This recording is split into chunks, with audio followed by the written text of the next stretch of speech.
네, 오늘 묵상할 말씀은 출애굽기 2장 11절에서 25절. 모세가 장성한 후에 한 분은 자기 형제들에게 나가서 그들이 곧 대게 노동하는 것을 보더니 어떤 애굽 사람이 한 히브리 사람 곧 자기 형제를 치는 것을 본지라. 예, 오늘 오랜만에 묵상을 합니다. 좀 부족한 게 있더라도 보충해 주시기 바랍니다. 오늘 말씀은 우리가 부활절 이후에 부활하고 난 뒤에 우리가 처음 한꺼번에 같이 묵상하는 것은 처음인데, 예수님이 이 부활한 거하고 모세 이야기하고 어떻게 연관을 지을 건가. 모세와 같은 사람이 올 텐데 그게 예수다. 그리고 예수를 보낸 것을 우리가 기억하고 있습니다.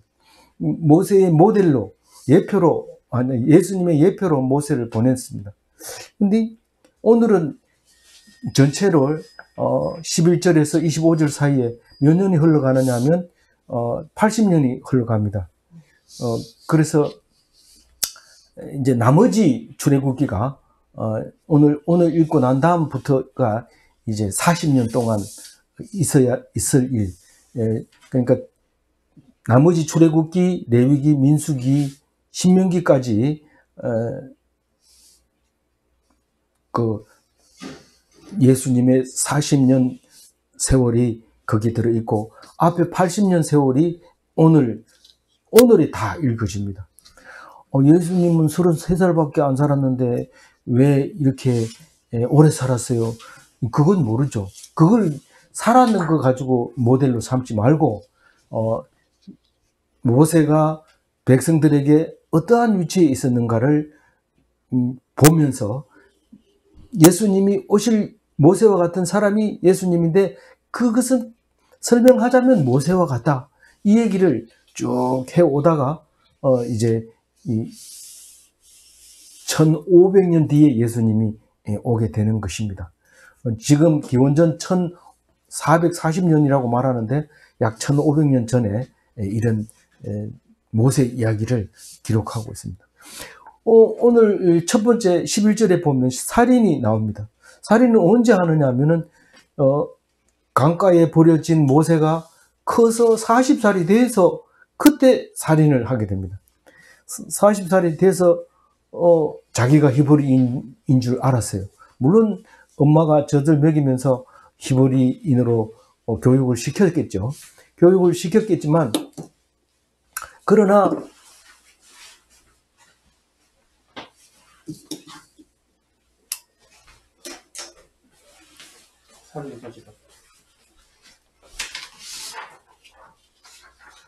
사실은 자기가 히브리인으로 색깔을 나타낸 것은 오늘 처음 있는 말입니다. 자라면서 나는 이집트 사람이 아니라 히브리 사람이다. 왕궁에서 자라지만 공주의 아들로서 자라지만 그렇게 엄마 젖을 먹으면서 머릿속에 들어 있었던 것이 있었기 때문에 자기들이 형제라고 생각하고 그 중노동 시키는 것을 보면서 이제 마음이 아팠던 거죠.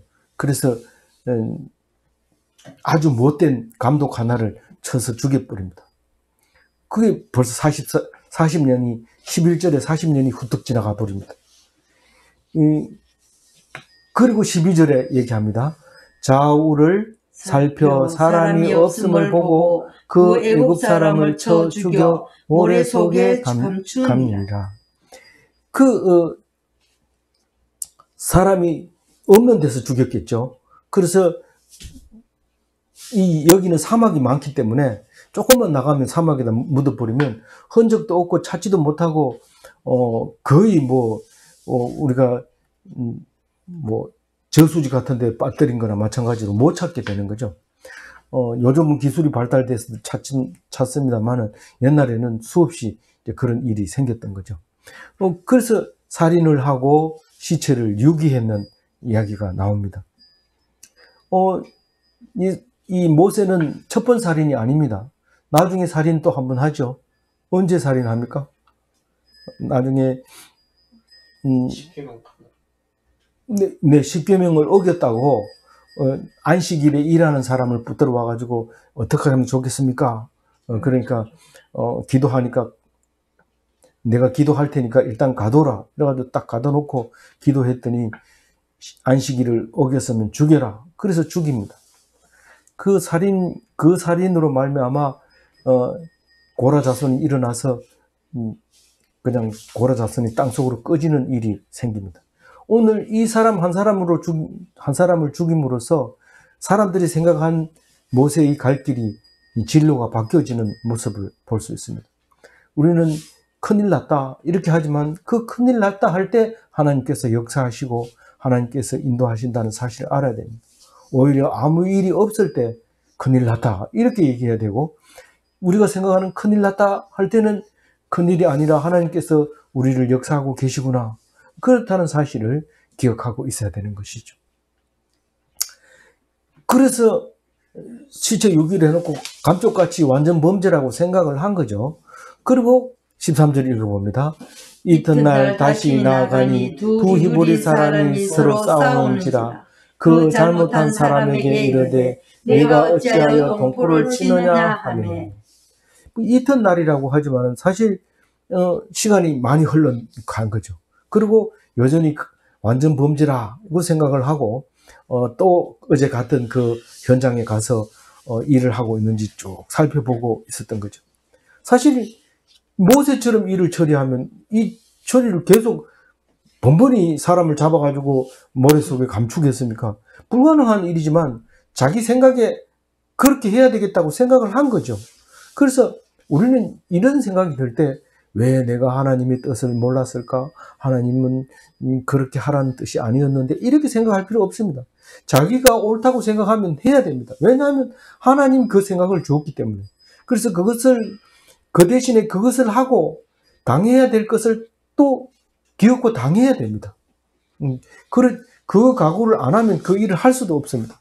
그래서 도저히 견딜 수 없어서 쳐죽이고 난 다음에 아무도 안 보니까 숨기고 난 다음에 여전히 모를 줄 알고 갔는데 들통이 납니다. 들통이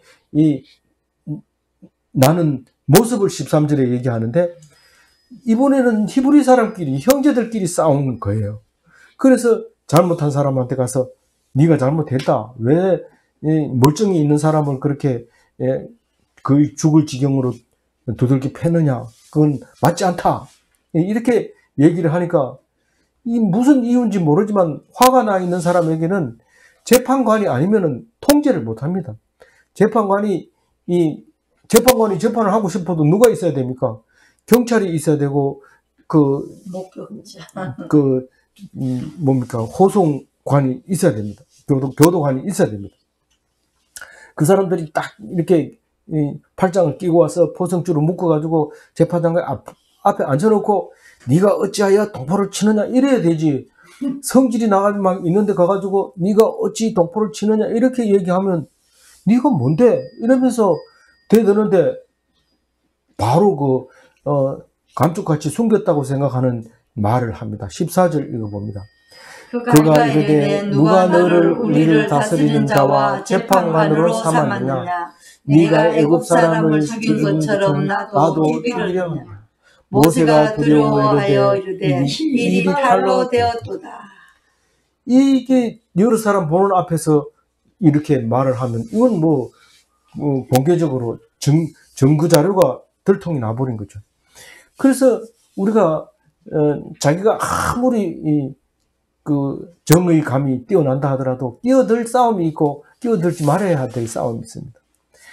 군에서 훌륭한 훈련을 받은 사람이 휴가 나왔다가 깡패들 싸움에 끼어들다가 그 훌륭한 군인이 맞아 죽는 일이 생기는데, 군인은 나라를 지키는 거지 동네 깡패를 지키는 게 아닙니다. 그래서 거기를 그 자리에 있을 때 정의를 세워야 되는데 이 모세는 그렇게 합니다.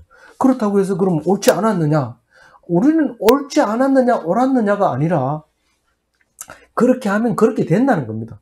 도저히 나는 군인으로서 동네 일에 관여할 필요는 없지만 내가 이게 관여함으로써 생기는 일에 대해서 내가 책임진다. 그러고 했으면 욕먹어도 난 욕먹을 각오를 하고 했으니까 상관없습니다. 그러나 그것이 옳다고 생각했는데 이렇게 하면 되겠습니까? 이렇게 말하면 안 되는 거죠. 그러니까 행동이 중요한 게 아니라 말이 중요한 거예요. 말이. 그래서 말한 대로 믿은 대로 기도한 대로가 중요한 것이지 뭐 꼭 그렇다는 건 아니고 뭐 사람들이 그렇게 생각합니까? 뭐 이런 식으로 얘기하면 안 되는 거예요. 신앙인은 그렇게 하면 안 됩니다. 그래서 모세는 딱 내가 이 말로 인해서 들통이 났구나 딱 칩니다. 그래서 이제 모세는 동족이라고 믿었죠. 이 동족은 자기가 뭔 얘기를 해도 이렇게 봐줄 줄 알았어요. 왜냐하면 자기는 왕궁에서 자랐고 히브리인들은 개처럼 일하는데 생각해 보세요. 내가 왕궁에서 나와가지고 히브리 사람이라 이러면은 도와줄 줄 알지만 오히려 더 나쁘게 여깁니다. 심지어는 민족을 팔아먹은 사람이다 이렇게 얘기를 하게 됩니다. 우리는 보통 그렇게 생각합니다. 그렇기 때문에 아무리 자기 생각에는 이치에 맞고 동족을 위한 일이라 할지라도 절대로 그런 생각을 가지면 안 돼요. 무슨 그런 생각이요? 내가 옳다고 생각한 일을 남도 나를 옳다고 인정해 주냐? 그게 아니라는 거예요. 하나님은 옳다 해도 백성은 그렇지 않다는 거예요. 그래서 믿을 수 없는 동족의 지도자 모습이 14절에 이야기하고 있는 겁니다. 누가 네 보고 지도자로 세웠느냐? 나중에 이 얘기는 죽을 때까지 합니다. 계속 따라다니면서 네가 우리의 지도자로 누가 세웠느냐? 누가 세웠느냐 얘기를 합니다. 결국은 하나님이 세운 거죠. 이 애굽 사람을 쳐 죽인 것도 그 사람 옆에 가까이 갈 수 있었고 그 사람이 무장 해제를 할 수 있었던 사람은 왕궁에서 자랐기 때문에 무장 해제를 하고 있었고 그러니까 죽일 수 있었던 거지. 히브리인 노동자 옷을 입고 그 사람을 가서 죽이기가 어렵습니다. 왜냐하면 경계를 하고 있기 때문에. 그래서 죽이는 것도 능력이고 또 그렇게 그런 일에 개입하는 것도 능력이고 그렇게 동족끼리 싸우는 거 간섭하는 것도 능력인데 누가 주는 거라고요? 하나님이 주시는 거라는 말이에요. 그럼에도 불구하고 우리는 그것을 누가 줬느냐 안 따라가려고 하는 거죠. 안 따라가려고 하는. 그래서 자칭 지도자가 된 거예요. 예수님도 자칭 지도자가 되고 사도 바울도 자칭 사도가 된 거지. 누가 세워가지고 투표해서 뽑아놓으면 잘할 것 같아요. 뽑아놓으면 나는 왜 월급 안 주냐? 월급 주면 나는 왜 밑에 같이 협력자를 안 주냐? 협력자 주면은 왜 이 옳지 않은 사람만 주냐? 좋은 사람 안 주고 계속 그렇게 하지 안 됩니다. 오직 사명을 받은 사람, 하나님께 콜링 받은 사람, 그 사람이 하나님, 네가 누군데 네가 하냐? 나는 하나님이 하라고 해서 한 거다. 그리고 너희들이 원망하면 내가 하나님이 용서하지 않을 거다. 이렇게 한 사람만 지도자가 된다는 거예요. 그 예수님이 그렇게 오신 거죠. 누가 예수님을 뽑아가지고 네 예수님 해라, 네가 십자가 져라 이렇게 한 사람이 없었던 거죠. 예수님의 모습이 이와 같은 거예요. 그래서 동족이라고 믿을 수 있는 게 아니라 동족이 오히려 나를 해치고 더 원망하고 그렇게 하는 거죠. 이 최초의 원망이죠. 그래서 그 원망하고 탄로내고 이런 것이 오히려 모세의 사역에 도움을 줍니다. 예수님을 팔고 그런 것은 오히려 예수님의 사역에 도움을 주는 거죠. 그러나 그 사람은 나지 않으면 못하다. 훌륭한 남편을 만들기 위해서 악처가 되는 것은 그것은 그 남편으로에게는 좋은 거지만 그 아내에게는 별로 좋지 않다. 이런 결론을 내릴 수 있는데 오해하지 말고 들으시기 바랍니다. 우리 사모님 그렇지는 않습니다. 15절 읽어봅니다. 시작. 바로가 이 일을 듣고 모세를 죽이고자 하여 찾는지라. 모세가 바로의 낯을 피하여 미디안 땅에 머물며 하루는 우물 곁에 앉았더라. 이 바로가 이 소식을 이제 탈로 나버렸으니까 이제 바로 듣게 되죠. 그래서 모세를 지명수배에 내립니다. 지명수배를 딱 내리는데 모세는 도피를 해야 되죠. 도피를 하는데 미디안 땅으로 도피했다 그랬습니다. 미디안 땅이 어디냐 하면은 지금 여기가 미디안 땅이에요. 여기 시내이 반도고 여기가 아라비아인데 여기 지금 고센 땅이에요. 그래서 여기서 피해가지고 여기 와서 살았는데 이때 당시에는 유목민이라 하더라도 이게 한 나라 얘기, 이것도 미디안이고 이것도 미디안인데 지금은 이건 미디안이라고 안 해요. 다른 지도를 봐도. 왜냐하면 지금 여기는 여기도 홍해고 여기도 홍해고 여기도 홍해예요. 여기는 아카바만이고 이거는 수에즈만이고 그렇게 되어 있는데 이쪽으로 이렇게 와가지고 여기서 미디안 땅에서 쳤는데 왜 지금은 바다가 나라의 경계가 됩니다. 그래서 외국을 갈 때는 해외 바다 바깥에 간다 이랬는데 옛날에 이때 때는 배가 훨씬 육지보다가 잘 다닐 수 있었기 때문에 이쪽으로는 교통이 쉬웠죠. 그래서 옛날에 66년도 나온 지도에는 이게 전체가 미디안으로 되어 있습니다. 그러나 왜 지금은 이게 미디안 땅이 자꾸 미디안이라고 표시한 땅이 사라지냐면 이 사우디아라비아가 전체가 무슬림이기 때문에 기독인이 들어갈 수가 없습니다. 들어간다 하더라도 이 지역 전체가 들어갈 수 없습니다. 아무나 들어갈 수 없어 철조망이 쳐져 있습니다. 그래서 이 왕의 주치의는 기독교인으로서 들어가 가지고 촬영해 온 거 보면 홍해를 여기를 건넜다 이렇게 이제 주장하고 사진 찍어서 정빙 자료를 올린 적이 있습니다. 근데 그 얘기가 그전에는 그렇게 있었지만 지금은 못 들어가니까 여기를 시내산 호렙산이라고 주장하고 성지순례도 이쪽으로 갑니다.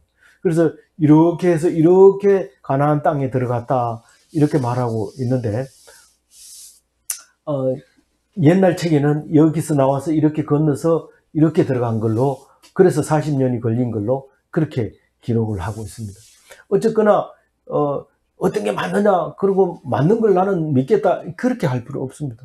우리는 신앙인이라고 하는 것은 우리가 이런 거라고 생각하고 그렇지 않는 자료가 나오면 그것을 모두가 인정하면 그것을 따라가는 그게 되는데 그게 우리 묵상하는 자세고 하나님의 말씀을 읽는 겁니다.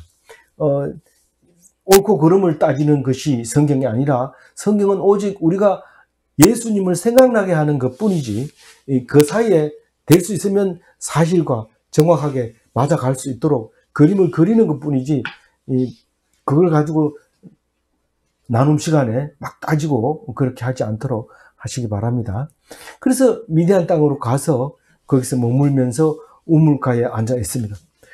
지금은 뭐 돈 없이 어디를 가면은 노숙을 해야 되지만은 미디안 땅은 전체가 길이니까 아무 데서 자는 것이 정상적인 숙소가 됐죠. 그래서 그 땅에 머문다 그러면 노숙을 하면서 우물가에 앉아 있는데 여기는 전부 베두인들 유목민들이 살고 있던 곳이라서 거기서 이제 사람을 만나게 되죠. 유목민을 16절 읽어봅니다. 미디안 제사장에게 7달이 있었더니 그들이 와서 물을 길러 우유에 채우고 그들의 아버지의 양떼에게 먹이려 하는데 여기 미디안 제사장이 이제 처음 나오는데요. 7달을 가진 미디안 제사장 이름이 그 밑에 보면 르우엘이라고 나오는데 나중에는 실제로는 이드로라는 말이 제일 많이 나옵니다. 그리고 호밥의 아들이라는 말도 쓰기도 하고 겐 족속이라고도 합니다. 그래서 모세의 장인이 출애굽하는 40년 동안에 상당히 영향력을 많이 끼치신 분이다. 이제 그렇게 볼 수 있는 거죠. 그런데 아들이 없어서 딸이 7이 있었다. 왜 딸 7이 있는 걸 강조할까요? 이 딸들이 아버지의 양을 쳤습니다. 아들이 없으니까. 그래서 딸들이 양을 치니까 아무래도 다른 남자 목동들이 오면은 제일 중요한 거는 물 먹이는 겁니다. 물. 풀이 많은 대로 남자들이 끌고 가는 거는 뭐 뒤에 이제 풀 없는 대로 끌고 다니면 시간만 좀 더 걸리면 양의 배를 채울 수가 있는데, 물 먹는 거는 급하고 또 시간도 많이 순서대로 먹어야 되니까 시간이 많이 걸리는데, 일찍 와가지고 먹이려 해도 그 남자들 목동들이 와가지고 쫓아내고 그 여자들 양떼를 쫓아내고 남자들 목동이 와 먼저 먹이고 가고, 그러니까 다 먹고 간 뒤에 먹이니까 또 그 사람들은 또 뒤에 사람 생각 안 하고 느직하게 이렇게 먹이고 하면 항상 해가 져서 거의 어둑어둑해서 들어와야 돼요. 떼를 몰고 들어왔어요. 그래서 모세가 이제 도와줍니다. 17절 읽어봅니다. 목자들이 와서 그들을 쫓는지라 모세가 일어나 그들을 도와 그 양떼에게 먹이니. 양떼에게 물을 먹였다는 겁니다. 우물 가에서. 그래서 남을 이렇게 도와주게 되는데, 그건 불합리하지 않느냐, 먼저 온 사람이 먼저 먹어야 될 거 아니냐, 이렇게 이제 해가지고 했는데, 누군데 와가지고 우리의 일을 방해하느냐. 너는 이집트에서 왔다. 사람들이 아무리 베두인이라도 순수가 있어야 될 거 아니냐. 이러니까 꼼짝 못하고 그렇게 됐어요. 그래서 너무 좋아했죠. 모세 오빠라 하면서. 이제 그때 당시는 뭔지 모르고 이제 그냥 집에 갑니다. 18절에 집에 가서 그들의 아버지 르우엘에게 이를 때 아버지가 이르되 너희가 오늘은 어찌하여 이같이 오느냐. 너무 일찍 오는 거 아니냐. 배가 다 불러야 되고 물 시큼 먹여가지고 들어오면 우리 안에 갖추고 이제 잠을 자고 또 아침에 일어나서 양을 데리고 나가고 이래야 되는데, 너무 빨리 돌아오니까 아버지가 깜짝 놀라서 어떻게 이렇게 빨리 오느냐. 그래서 물어봤죠. 어떤 일이냐 이렇게 물어보니까, 그래서 그들이 19절 읽어볼게요. 그들이 이르되 한 애국 사람이 우리를 목자들의 손에서 건져내고 우리를 위하여 물을 길러 양떼에게 먹였나이다. 이게 뭐 일찍 오는 게 기쁜 게 아니라 누군가가 도와줬다는 것에 대해서 굉장히 기뻐하고 있는 거죠. 근데 우리는 남을 돕는 것이 자기를 위한 것이라는 사실을 잘 모릅니다. 왜냐하면 남을 도와주면서 공치사 받으려고 니 왜 고맙다 소리 안 해? 이러고 해주기도 전에 고맙다 소리 먼저 해. 이러고 해놓고는 해주다가 또 마음이 변해가지고 바빠서 안 된다 이러면서 안 해주고 양만 올리고 이런 경우가 있는데, 절대로 우리는 진심으로 남을 도와줘야 돼요. 그러면 그게 나를 위한 거라는 것을 알아야 돼요. 다른 말로 얘기하면 하나님께서 나를 만든 이유가 네 잘 먹고 잘 살아야 되는 거지만, 그 방법을 네 스스로 노력해서 하는 것이 아니라 남을 잘 살게 함으로써 네가 자동으로 잘 살게 하는 거. 다시 말해서 양을 살찌우면 네가 배부른 거고, 양을 바짝 말리면 니는 굶는 거고, 이런 뜻이나 마찬가지인데, 양뿐만 아니라 이웃 사람, 옆에 사람도 잘하면 잘할수록 네가 배부르게 된다. 그 얘기를 하고 있는데 우리는 그걸 놓쳐버리는 거예요. 이를 잊어버리는 거예요. 그래서 그것을 날 때부터 타고난 사람이 있어요. 남을 도와주기를, 이 성경을 안 보고도 그렇게 남을 도와주기를 기뻐하는 사람이 있는데, 그 사람은 틀림없이 잘 살고 있는 거고 자살할 가능성이 거의 없는 사람이고 그런 사람이에요. 그리고 죽는 것을 아까워하지 않는 이런 사람들이죠. 그런데 자기 배만 채우고 자기 이익만 챙기고 오직 자기만 이렇게 한 사람은 죽음을 두려워할 뿐만 아니라 사는 것이 재미가 없고 그런 사람이에요. 그래서 그 모세 얘기를 한 거죠. 이집트 사람이 왔는데요, 너무 멋져요 이러면서 그러니까 아니 그러냐 이러면서 20절에 이야기합니다. 아버지가 딸들에게 이르되 그 사람이 어디에 있느냐, 너희가 어찌하여 그 사람을 버려두고 왔느냐, 그를 청하여 음식을 대접하라 하였더라. 어쩌고 그렇게 쌩 까고 왔느냐, 빨리 가가지고 데리고 와라, 이렇게 대접하리라, 내가 초대하리라, 이렇게 하면서 데리고 오라고 얘기를 합니다. 딸들이 내가 먼저 갈게요, 내가 갔다 올게요, 이렇게 7사람이 다 나가는데 아마 10보라를 보낸 것 같아요. 왜 그랬나 하면 10보라를 준 거 보니까 예, 맞인지 뭔지 모르겠어요. 꼭 맞이라고 생각하면 안 돼요. 근데 간 거 보니까 맞이다 이렇게 말할 수도 있어요. 그래서 모세가 21절 읽어봅니다. 모세가 그와 동거하기를 기뻐하며 그가 그의 딸 십보라를 모세에게 주었더니 그 가가지고 팅팅거리고 이런 딸을 보냈으면은 동거하기를 기뻐하겠어요. 근데 가가지고 수주부하고 이렇게 내숭 떨고 이러니까 이 집에 가도 괜찮겠다 이러고 가가지고 그 딸을 문화가 큰 딸부터 보내는 문화라서 큰 딸. 그럴 수도 있겠죠. 그래 눈을 맞춰가지고 이제 십보라하고 결혼을 하게 됩니다.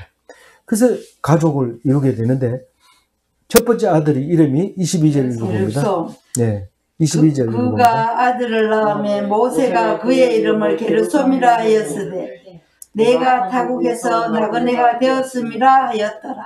네, 이 모세는 아들 이름을 게르솜이라 하고 게르솜의 이름은 내가 타국에서, 그러니까 사실 이집트도 타국이지만 미디안도 타국입니다. 그런데 타국이 아니면 어디가 본국입니까? 우리는 처음부터 끝까지 계속 타국 생활만 합니다. 태어난 곳이 다르고 사는 곳이 다르고 살다가 죽은 곳이 다르고 이러면은 어디가 네 고향이냐 그렇게 말 못합니다. 그래서 이스라엘 백성은 고향을 말할 때 가나안이 내 고향이다. 너 이집트에서 났는데요. 그래도 가나안이 네 고향이다. 이렇게 얘기해 주는 겁니다. 그래서 우진에서 태어난 사람도 네 고향이 어디냐? 천국. 그리고 서울에서 태어난 사람도 이름 물으면 천국. 나중에 알고 봤더니 다 기독인이었어요. 그래서 그 본향이 딱 정해져 있는 거예요. 그래서 타국에서 낳는 이름이 게르솜입니다. 둘째 아들 이름은 안 나오지만은 엘리에셀입니다. 이게 엘리에셀을 어디서 낳은 것 같아요? 이 출애굽하고 낳은 게 엘리에셀이에요. 그래서 바로의 칼에서 구원하심을 이라 이런 뜻으로 엘리에셀이라는 이름을 붙였어요. 근데 엘리에셀은 어디서 들어본 것 같은데 이 아브라함의 종 엘리에셀 그 밖에 내 유산을 물려주기 수밖에 없습니다. 이삭이 나기 전에 말하는 거죠. 이삭이 나기 전에 하나님이 네에게 하늘의 별과 같이 바다의 모래알 같이 네 후손을 주리라. 아들이 없으니까 내 종 엘리에셀밖에 없는데요. 그건 내 후손입니까? 이러니까 아니다. 네 몸에서 나야 된다. 이렇게 얘기를 하게 되는 이야기가 나옵니다. 그런데 엘리에셀과 게르솜이 아버지의 이 훌륭한 것을 이어받아 가지고 레위족 속으로서 제사장이 됐으면 좋겠는데 이게 안 돼요. 안 되고 게르솜의 아들 요나단은 단지파 제사장이 되는데 단지파는 자기 나름대로 우상을 만들어 놓고 그 제사장을 요나단을 에게 그 제사장 우상지기로 맡겨버립니다. 그럼으로써 그 사사기에 나오는 이야기죠. 사사기에는 그만큼 그 제사장이 박대를 받은 거죠. 꼭 그런 건 아니죠. 너무 또 존대를 받아가지고 첩을 몇 명씩 들고 첩이 또 사건을 일으키는 그런 제사장도 있어요. 그러면 언제 같으냐 하면 지금과 같은 거죠. 돈 많은 제사장은 엄청 많고 돈 없는 제사장은 엉뚱한 짓을 하고 이렇게 되는 거죠.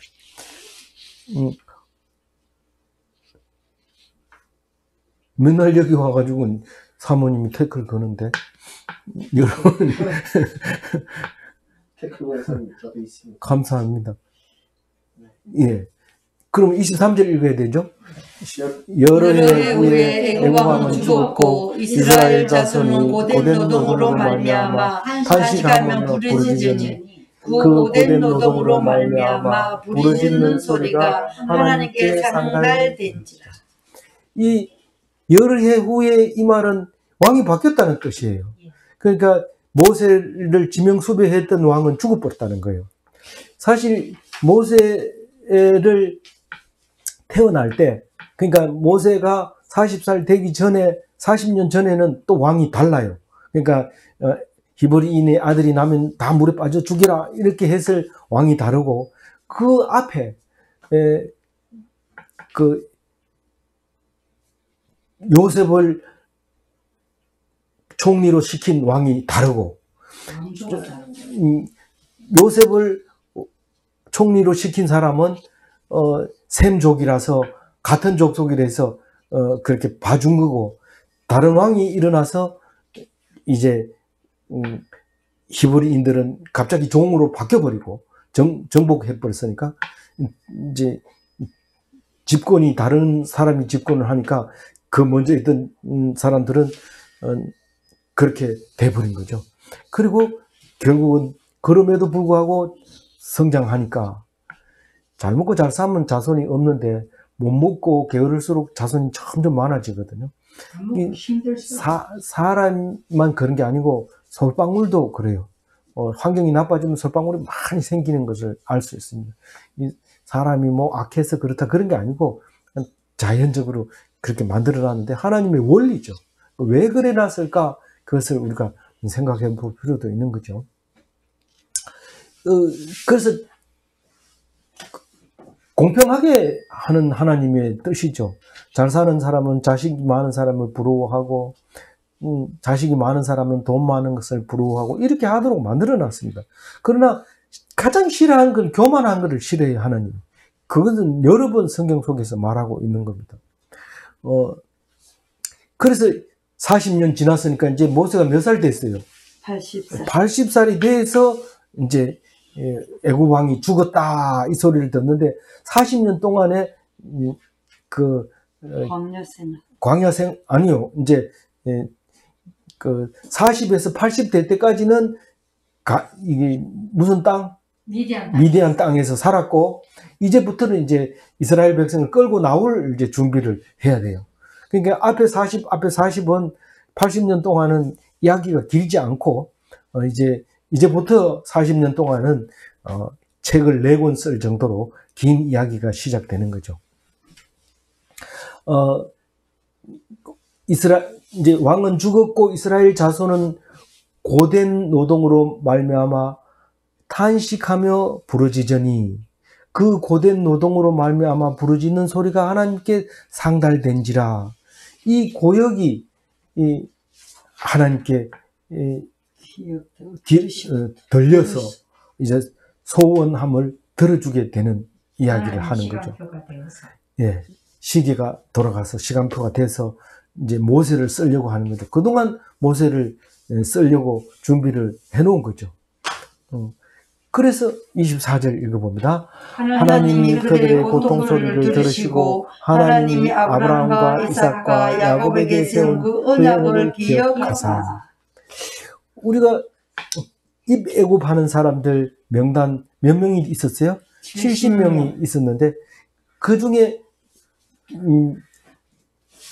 이제 우리는 예수교인이 아닙니까? 그러니까 예수의 조상 유다 그 한 사람만 기억하고 있으면 돼요. 70명 중에 유다가 있었고, 그 유다가 출애굽할 때도 유다가 나왔고, 그 유다가 예수님을 낳게 되는 이야기를 머릿속에 기억하면서 읽어야 돼요. 우리가 누가복음을 읽을 때 누구를 생각했어요? 누가를 생각했어요. 수신자 누가였어요? 누가복음의 수신자? 누가? 아니, 그 왕 이름 뭐? 데오빌로 각하. 데오빌로를 생각하고 누가를 생각하고 읽어야지 이 배경 전체가 이렇게 이해가 되지고 그렇죠. 그래서 오늘 그 출애굽기를 읽으면서 그걸 생각하면서 읽어야 돼.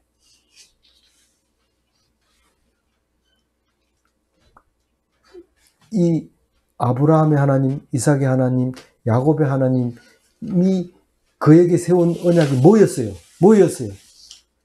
시가 바다같이 모래같이 많게 하겠다. 많게 하겠다. 그것도 이제 약속이고 또 한 가지 약속은 가나안 땅을 너의 너에게 땅으로 주겠다. 주겠다. 그 세 사람에게 다 해요. 다 이 땅을 영원히 너희들 기업이 되게 해주겠다.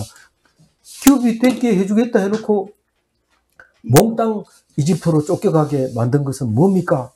그렇지만 이 말씀을 계속 가르쳤기 때문에 이것을 기억하고 이제 인도하게 하는 역사가 시작이 되는 거죠. 얼마 있었어요? 여기 이집트에 얼마 있었어요? 지금 430. 예, 430년 있다가 이제 이것을 듣게 되고 이제 근데 430년 몇 대가 지났을까요? 30씩 계산하면 20씩 계산해요. 20씩 예, 계산해야 그렇게 계산하면 한 대를 30. 빨리 가면 그런데 예수님의 족보를 따져보면은 두 개, 세 개 정도밖에 안 나와요. 중간에 그 사이. 그러니까 유다의 아들이 이렇게 해서 셋, 넷밖에 안 나와요. 출애굽할 때는. 그러니까 연수는 430년이라 하더라도 대기수는 그렇게 많지 않고 이름이 나와요. 예수님의 족보에서. 그래서 이제 그 언약을 기억하사 그쪽으로 이제 보내주려고 이제 역사가 시작이 된다. 마지막 절 25절 읽어봅니다. 하나님이 이스라엘 자손을 돌보셨고 하나님이 그들을 기억하셨더라. 그래서 기억하시고 본국으로 보내려고 하는데 막바로 보내면 좋을 텐데 막바로 안 보내고 삥 돌려 보내죠. 40년 동안 돌려 보냅니다. 그래서 이집트에서 태어난 사람들은 다 죽여야 됩니다. 왜냐하면 이집트에서 잘 먹고 잘 살았던 거 생각하면 가나안 땅에 들어갈 수가 없어요. 자꾸 이집트로 돌아가려고 그래요. 실제로 가나안 땅에 왔다가 되돌아간 사람도 많아요.